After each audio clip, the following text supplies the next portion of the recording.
ሰላም ሰላም የዳጣ ተከታታይ ድራማ የምትከታተሉ ሁላችሁንም ሰላም ብያለሁ። እንዴት ናችሁ? ባላችሁበት ቦታ ሰላማችሁ ብዝት ይበልላችሁ። እንግዲህ ዳጣ ድራማ በጣም የሚያስደንቅና አቀራረባቸው ልዩ የሆነ የሚያስተምር ድራማ ነው። ወዳችሁና ፈቅዳችሁ ደግሞ የምትከታተሉ አመሰግናለሁ። ቪዲዮን ከወደዳችሁ ላይክ ሼር ማድረጋችሁን አትርሱ። ወደ ዛሬው ድራማችን እናልፋለን። እንግዲህ ባለፈው ዳጣን አባትየው መኪና ውስጥ ነይ ብሏት ነበረ ድራማው የተጠናቀቀው። መኪና ውስጥ ገብታ እየተያዩ ነበረ ድራማው ያበቃው። እንግዲህ ምን ይሁን የሚለውን አስበንበት ነበረ። ስለዚህ ክፍል 21 ዛሬ አለው ማለት ነው። በጣም ደስ የሚል ድራማ ነው። ስለምትከታተሉ ደግሞ አመሰግናለሁ።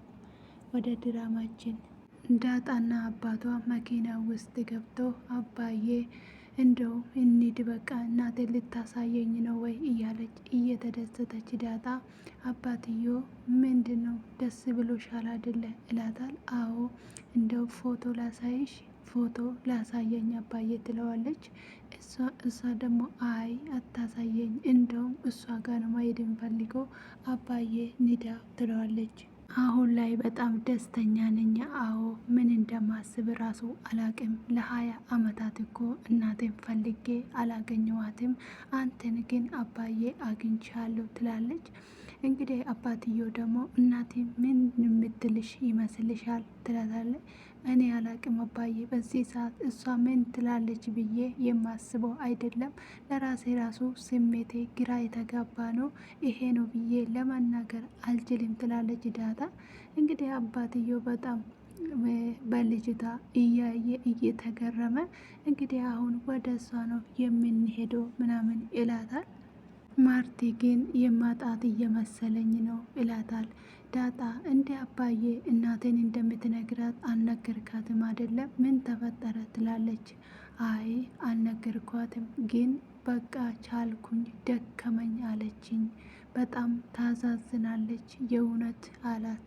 የሰራሁትን ጉድ የተሸከምኩትን ክደቷን መቻወቀች ገና ምንም አላወቀችም፣ ግን ቻልኩ በቃኝ አለችኝ ይላታል አባትየው ለዳጣ። ዳጣ ደግሞ እረ አባዬ ትለዋለች። አትጨነቅ አባቴ ዛሬ እኮ የደስታ ቀን ነው ትላለች ዳጣ አባቷን ለማጽናናት። አባትየው ግን በጣም ውስጡ ተጎድቶ ሚስቱን በመካዱ ወይም ደግሞ ስህተት በመፈጸሙ እየተጸጸተ ነው። ዳጣ ምንም ቢሆን አባዬ እኔ አልሰማህም፣ ዛሬ እናቴን ማግኘት አለብኝ፣ እሷ ጋር ውሰደኝ አባዬ ትለዋለች። ምንም ቢሆን ዛሬ አልሰማም ትላለች። እሷ ደግሞ እሺ እናትሽ ጋር ወስድሻለሁ፣ ግን አንቺም ጥለሽ ልትሄጂ ነው አይደለም እንዴ ይላታል። እና በእኔ ምክንያት አይደለም እንዴ እንደዚህ የሆንክ ያለው አባዬ ትላለች። እሱ ደግሞ አይደለም በአንቺ ምክንያት አይደለም በራሴ ነው እንደዚህ የሆንኩ ያለው ትላታል። እኔ እናቴን ለማስተዋወቅ አንተ ደስተኛ ካልሆንክ በቃ ተው ትላትለች። አይ ችግር የለውም ዛሬ አንቺ እናትሽ ማወቅ አለብሽ ይላታል። ዳጣ እንግዲህ በሁለቱም መካከል እየተጨነቀች ትገኛለች። እናቷን ፈልጋለች፣ ነገር ግን የአባቷ ነገር በጣም እያስጨነቃት ነው። አባዬ እንግዲህ አንተን የሚደብር ከሆነ ተው ምናምን እያለችው ነበረ። እንግዲህ ጋሼ ደረጀም ደግሞ በሰራው ስህተት በጣም ተጨንቋል። ባለቤቴን ላጣት እችላለሁ፣ ትዳሬ ሊበተን ይችላል የሚል ፍርሃት ይዞታል። ለማርታ ስላልታመነለት እንግዲህ ውስጡ ጸጸት እየበላው ነው። በጣም እየተጨነቀ ነው። እንግዲህ በሚቀጥለው ምን ይሁን እንደሚል እናያለን። የእውነት ለመናገር እንደ ማርታ ሚስት ማግኘት በጣም ከባድ ነው። እውነት ለመናገር ድራማ ነው እንጂ አሁን በውስጡ ጠለቅ ብላችሁ ብታዩት እናታችሁ ላይ እናንተ ማርታን እናታችሁ አድርጋችሁ ጋሽ ደረጀን ደግሞ አባታችሁ አድርጋችሁ ስትወስዱ በእነዚህ ሁለት መካከል ያለው ፍቅር በጣም የሚያስቀና ነው። እውነት ለመናገር ጋሽ ደሬ ብላ ነው የምትጠራ፣ ደሬ እያለች እያቆላመጠች ነው የምትጠራ። በእነሱ በእነሱ መካከል ያለው ፍቅር እንደዚህ አይነት ደግሞ ስህተት ሲከሰት ወዲያው ቢሆን የተናገረ እንደውም ዳጣንን ደግሞ አውጥቶ ባይጥላት ኖሮ እዚህ ሰፈር አይደርሱም ወይም ይሄን ጉድ አይመጣም ብዬ ነው የሚያስበው። እናንተ ምን ትላላችሁ? ዳጣ ባትጣል ኖሮ በጊዜው በወለደቻት ጊዜ እንደዚህ ተሳስቻለሁ ጠጥቼ ነው ብሎ ብነግራት ኖሮ ከስህተቱ ወይም እስከ ዛሬ ድረስ እሱ አይማቀቅም፣ ዳጣም ደግሞ ጎዳና አትወጣም ነበረ ነው ምለው። እናንተስ ምን ትላላችሁ? አስተያየታችሁንና ኮሜንት ላይ አስቀምጡልኝ። አብየል መጣ ናታን እንግዲህ አባቴን አይተሃል ትለዋለች። አዎ አይቻለሁ፣ ዳጣን ይዞ ነው የወጣ ብሎ ትናገራለች። የት ነው የሄዱት ትላለች። እናቷን ለማስታወቅ ነው የሄዱት ትላለች። ለእናቴ ሳይነግራት እንዴት ይሄዳል ማለት ነው ነገር ትለዋለች። እና ይሄን ነገር እያየ ዝም አልክ ትለዋለች። አዎ እና ምንም ማድረግ እናታን አንተ ይሄንን እያየ እንዴት ዝም ብለህ ትለቀዋለህ ትላለች። እና ታዲያ አብሬ መሄድ ነበረብኝ እንዴት ትለዋለች። አዎ እናቴ እኮ በጣም ተጨንቃለች እና እያለች ትነግረዋለች። አብየልና ናታን እንግዲህ ስልክ እየደወሉ ነበረ፣ ነገር ግን ስልካቸው አይሰራም። አብየልም ተጨንቃለች። እንደሁ ሁለቱ ተጨናንቆ ምን ላድርግ እያለ በሁሉም እየተጨነቁ ነው። እንግዲህ ሰው ተናዶ ሲወጣ ምን እንደሚያደርግ አይታወቅምና እያሉ ሁለቱ ምስጢሩን ስለሚያውቁ እንግዲህ ናታን ለምን አብሮ እንዳይሄድ አላቅም እንጂ አብየል ወደ ደጅ ወጣ። ገዛኝን አባዬ ምንም አላለህም ብላ ትጠይቃለች። እረ ምንም አላለኝም፣ ለምን በዚህ ሰዓት ወጣ ችግር አለ እንዴ ብሎ ይጠይቃታል። እሷ ደግሞ ወዴት ነው የሄደ ብላ ስጠይቀው በዚህ ነው የሄደ ትላለች። ምነው ችግር አለ እንዴ ስላት አይ ችግር የለም ግን አባዬ ስልክ አነሳም እማዬ በጣም ተጨንቀዋለች ትላለች። እንግዲህ ምንም አይሆንም ሰው ከአብሮ ስላለ እለዋል። ገዛኝ እንደዛ ስለው አይ እሺ በቃ ገዛኝ ብላ ትገባለች። እኔ እኮ ለግቢው ብዬ ነው እንጂ ወጥቼ እፈልግ ነበር ይላል ገዛኝ። እንግዲህ አብየል ትመጣና እማዬ እስቲ ለአባዬ ደዊ ቤት የለም ትላለች። የት ሄዶ ነው ትላለች። ለገዛኝ ራሱ ምንም አላለም ወጥቶ ሄዷል ትላለች። እና እማዬ የሆነ ነገር እየሆነ ይመስለኛል ትላለች። ማርታ እንዴ ብላ ትደነግጣለች። ምን ማለት ነው? እንደውም እኔም ከማባበል ይልቅ እሱ ብሶ ደግሞ ወጥቶ ይሄዳል እንዴት ትላለች። እማዬ ስልኩን ደውይለት እኔ አነሳለኝም ትላለች። እንግዲህ ዳጣና አባትዮ እየሄዱ ነው። ነገር ግን በደንብ በኃይል መኪና እየነዳ ይገኛል። እንግዲህ ሰው ልጅ በተናደደበት ሰዓት ጊዜ መኪና መንዳት የሌለበት እንደሆነ እንግዲህ ይሄ በቂ አስተማሪ ነገር ይሆናል። እንግዲህ ይኸው ጋሽ ደረጀ በጣም ከኃይል በላይ እየነዱ ነው። ምን እንደሚፈጠር ባይታወቅ ማለት ነው። ታለ በኋላ ትደውላለች። ስልኩ ግን ይጠራል አይነሳም። ምን ሆኖ ነው ትላለች።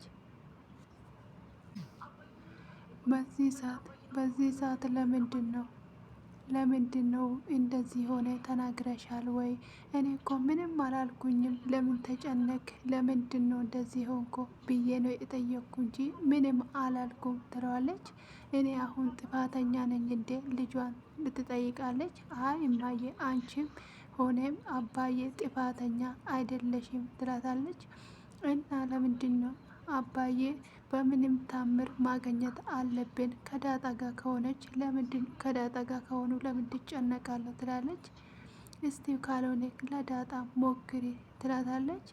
ሁለቱም ተጨንቆ እንግዲህ ማርታ ምንም ነገር ምስጢሩን ስላላወቀች አብየል ደግሞ ምስጢሩ ስለምታውቅ እንግዲህ በዚህ ሰዓት አባቴ የሆነ ነገር ይሆናል ብላ እየፈራች ነው። ውስጤ ደስተኛ አይደለም እማዬ እያለቻት ነው። ጋሽ ደረጀ እንግዲህ የት እንደሚሄዱ ባይታወቅም ስልኩን በኃይል እየነዱት ነው። እንግዲህ ጋሽ ደረጀ እያለች ትመጣለች ዳጣ። በዚህ ሰዓት ጊዜ ይሄን ድግሱን ውጠሽ ጉርጉዝ መሰልሽ አይደለ ትላለች። እንደ ካረገዝኩ እንደው መርጬ ነው ትለዋለች። ከዛ ኧረ ከፈረንጅ ነው የምወልደው እንደውም ትለዋለች።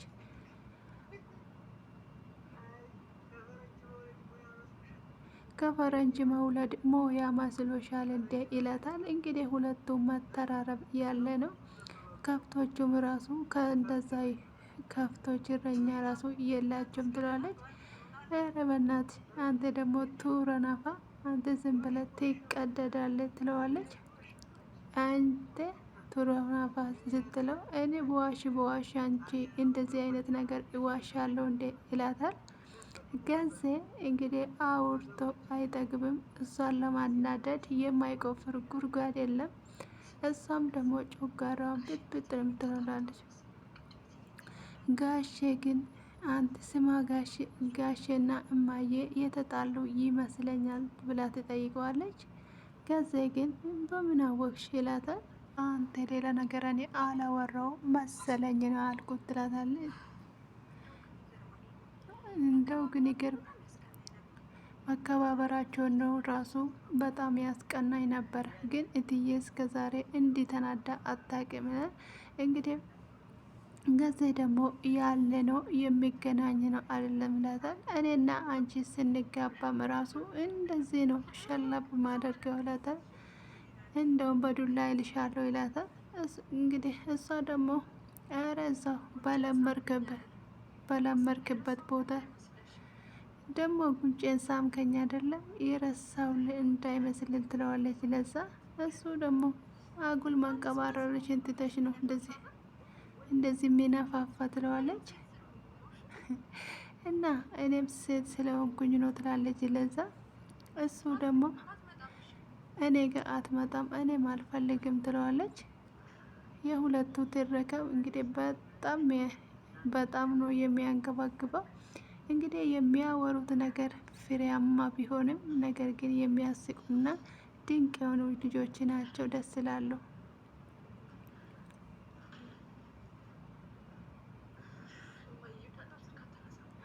ዳጣም ስልክ አታነሳም። እማዬ ምን ይሻላል ትላለች። ምን እንደሆነው አላቅም። ዛሬ ምን አለ እኔ ምንም ነገር ባልተናገርኩ ትላለች ማርታ። እስከ ዛሬ ድረስ ችዬ ምን ማለት ነው? ቆይ ዛሬ ምን ተናግረሽ ነው አብዬ ብላ ትጠይቃታለች። እማዬ ምንድን ነው የጠየቅሽው? ምን ብለሽው ነው እማዬ ትለዋለች። በቃ ተይው እማዬ ትላለች። ሁለቱም እንግዲህ ቤት ውስጥ እየሄዱ በጣም ተናደዋሉ። ምን ማድረግ ራሱ እንዳለበት አላወቁም እውነት ለመናገር እና በጣም ከብዳቸዋል።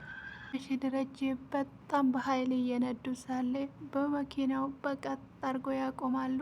ሁለት ዳጣም በጣም ደንግጣ አባዬ ለምንድን ነው እንደዚህ በፍጥነት የነዳው ትለዋለች። ቆይ አባዬ ምን ሆናል? ለእኔ እናቴ መናገር አልፈለግክም ወይ ብሎ ትጠይቀዋለች። በዚህ ሰዓት እናትሽ ጠገብ መሆን አለብሽ ይላታል።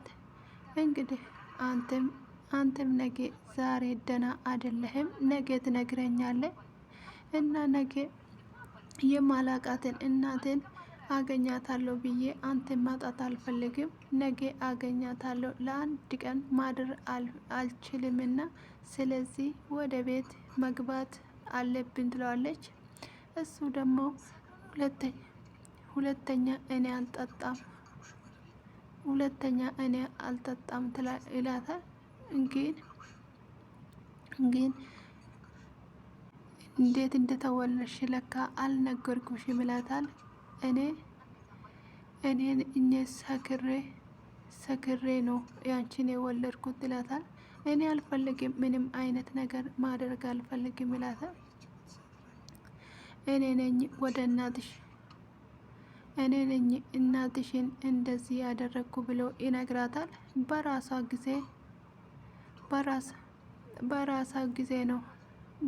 ጊዜ እኔ ነኝ አልጋ ላይ ያስወጣዋት ይላታል። አባዬ እኔ ሳቃታለሁ ወይ ብላ ትጠይቃለች። ዳጣ እኔ ልክ አይደለሁም ጥሩ አልሰራውም ይላታል። ወለ ቤቷ መውሰድሽ አልነበረም ይላታል። አሁን ልክ አይደለውም ይላታል። እሺ በቃ ምንድን ነው ማድረግ የምትፈልገው? እናቴ ማገኘት ከሆነ እንሂድ፣ ወደ ቤት ነው ከሆነም እንሂድ አባዬ ትላለች። ምንድን ነው ማድረግ የፈለግከው? አሁን ከሌሊቱ 8 ሰዓት ነው። ማርታ እየደወለች ነው። ኤቢም ደግሞ እኔ ጋር ስትደውል ነበረ ትላለች። ስለዚህ ነገ ላስታውቅ ይችላል፣ ነገ እንደር ትላታል ብሎ ይስማማሉ። እንግዲህ በተስማሙበት ነገ ግድ የለም ነገ አስታውቅሻለሁ ይላታል። እሺ አባዬ ምንም አይነት ችግር የለውም አትጨነቅ ትለዋለች። ለአንድ አዳር ምንም ችግር የለም ብለን ዳጣ ለዛሬም ብቻ እንደር ደስታሽን ነጠቁሽ ይላታል። እሺ ተባብሎ ይሄዳሉ። ወደ ቤቱ ይመለስና ቆሞ እያወሩ ቆይ ለምንድን ነው እንደዚህ ቆማይ የሚታኝ? ፊት እኮ ሁላ ልክ አይደለም። እባክህ ስለተናገርኩ በጣም ይቅርታ አድርግልኝ። ስሜታሚ ሆኜ ነው አንተን የተናገርኩ። እኔ አንተን ተናግሬ አላቅም ደሬ፣ በእናቴ ይቅርታ አድርግልኝ ትላለች። ከዛ እሺ ይላታል። እንደዚህ ነው ወይ እሺ የምትለኝ ትለዋታል። ኧረ በእናቴ እንደዚህ ፈገግ ብላ አቅበኝ ነው እንጂ እንደዛ ነው እንደም እሺ የምትለኝ ትለዋለች። ይቀፍና ግለጽልኝ ትላለች። ከዛም እሺ ብሎ እጇን ይዛታል። አንቺ ምንም አላረግሽኝም ትላታል። ጨቀጨኩ፣ ለዛ ነው ቤቱን ጥላ የወጣው አይደለ? ነገር ግን እንደዛ አይደለም ትለዋለች። ፈልጌ አይደለም ረጅም ጊዜ እየተጨነክ ስለነበረ ነው። በእናቴ በእኔ አትዘን ይላል። እኔ በአንቺ በጭራሽ አላምንም ማርታ፣ አላዝንም ስል ከአፌ ነው እንጂ ከልቤ ነው እንጂ ከአፌ ብቻ አይደለም። ወደፊትም ከኔ አንቺ ነገር ብታደርጊ ራሱ በምንም ጭራሽ በአንቺ ላይ አላፍርም፣ አላዝንብሽም ይላል። ሁለተኛ እና ለምንድን ነው በእኔ ካላዘንክ ለምንድን ነው ዳጣን ይዛት የወጣ ብላ ትጠይቃለች። እረ እሱን ተይናውን ልብስሽን ቀይርና እንተኛ ይላታል። እናውራ ብሎ ይነግራታል። ምንም ነገር እንተኛ መሽቷል ይላታል። ይሻላል ትላለች። አዎ ይላሉ። ዳጣ ተገናኝተው ቁጭ ብሎ ሳወሩ ዳጣ እንዴት ነሽ ደህና ነሽ ወይ ነው ብሎ ትጠይቃታለች። አዎ ደህና ነኝ ኤቢ ትላታለች። እና አባዬ እናትሽን አስታወቀሽ ወይ ብላ ትጠይቃለች። አይ አላስታወቀኝም ትላለች። ለምን የት ነው ታዲያ የሄዳችሁት ብላ ትጠይቃለች። አባቴ ሊያስታውቀኝ ነበረ፣ ነገር ግን በጣም ስሜታዊ ሆኖ ስለነበረ ወደ ቤት እንመለስ አልኩት አለች። እንደ ወደ ቤት ተመለሱ። እንግዲህ በነጋታ አባትዮ ይዟት ዳጣን ለማገናኘት እየሄደ ነው። በጣም ተጨንቃለች። እሱ በጣም ተደስቷል። ሁለቱም ስሜት ውስጥ ነበረ። በቀጣይ እስከምንገናኝ